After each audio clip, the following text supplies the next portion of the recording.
Election breaking news చూస్తున్నాం. తెలుగు రాష్ట్రాల్లో నామినేషన్ల ప్రక్రియ ముగిసింది. రేపు నామినేషన్లను పరిశీలించనున్నారు. దీనికి సంబంధించిన బ్రేకింగ్ న్యూస్ ను చూస్తున్నాం. తెలుగు రాష్ట్రాల్లో నామినేషన్ల ప్రక్రియ ముగిసింది. రేపు నామినేషన్లను పరిశీలించనున్నారు. నామినేషన్ల ఉపసంహరణకు ఈ నెల 28 వరకు గడువునిచ్చింది ఈసీ.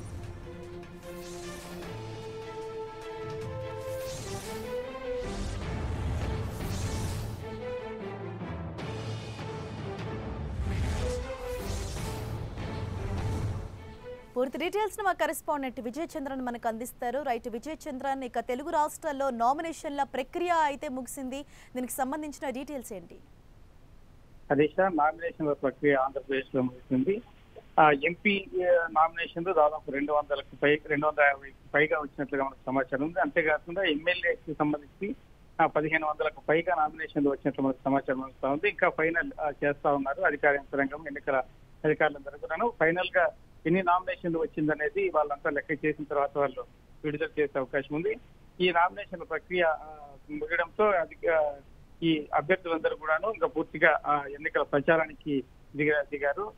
దీనికి సంబంధించిన పరిశీలన రేపు నామినేషన్లు అన్నింటినీ పరిశీలిస్తున్నారు. దీంట్లో ఏవి రిజెక్ట్ చేయబడతాయి, ఏ నామినేషన్లు స్వీకరించబడతాయని కూడా రేపు తెలియనుంది. అంతేకాకుండా 28వ తేదీన నామినేషన్ల ఉపసంహరణ ఉంది. అప్పుడు అసలు అభ్యర్థులు ఎవరు అనేది కూడా ఒక పిక్చర్ వచ్చే అవకాశం ఉంది. ఈ నామినేషన్ల ప్రక్రియను పూర్తి చేసేందుకు కోసం అధికార యంత్రాంగం అంతా పెద్ద ఎత్తున కృషి చేసింది. నామినేషన్ ప్రక్రియలో ఎక్కడే కానీ ఎటువంటి అవాంఛనీయ సంఘటనలు జరగకుండా తగిన చర్యలు తీసుకోవడం జరిగింది. Harisha, thank you Vijay.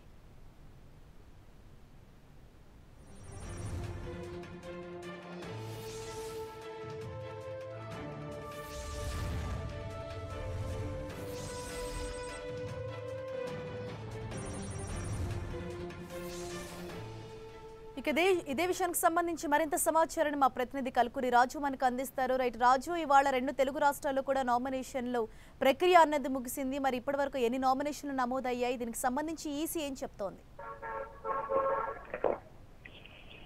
ఈ రోజు కొద్దిసేపటి క్రితమే పార్లమెంట్ ఎన్నికలకు సంబంధించిన లోక్సభ అభ్యర్థుల నామినేషన్ దాఖలు గడువు ముగిసింది.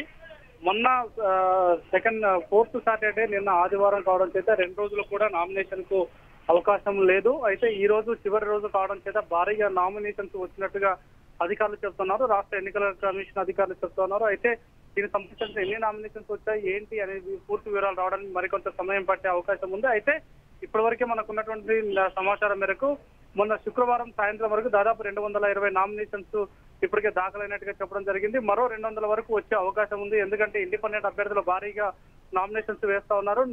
ముఖ్యంగా నిజామాబాద్ జిల్లాలో రైతులు అధికంగా నామినేషన్స్ వేస్తున్నట్టుగా చెప్పడం జరుగుతా ఉంది. ఎందుకంటే ఇప్పటికే బీఫామ్స్ నామినేషన్ పత్రాలు కూడా భారీగా కొనుగోలు చేశారు కాబట్టి అక్కడ అత్యధిక నామినేషన్స్ వచ్చే అవకాశం ఉంది. ఇక మిగతా కొన్ని చోట్ల అన్ని రాజకీయ పార్టీలకు సంబంధించిన వాళ్ళు కూడా వేశారు. మిగతా ఆశావాదులుగా ఉండి ఇన్ని రోజులు అవకాశం కోసం చూసిన వాళ్ళు ఎవరైతే ఉన్నారో వాళ్ళు కూడా తమ నామినేషన్ దాఖలు చేయడం కోసం దరఖాస్తులు అయితే కొనుక్కొని వెళ్లారు. అయితే ఎన్ని వచ్చాయి ఏంటి అనే విషయాలు తెలియాలంటే మాత్రం మరి కాస్త సమయం పట్టే అవకాశం ఉంది.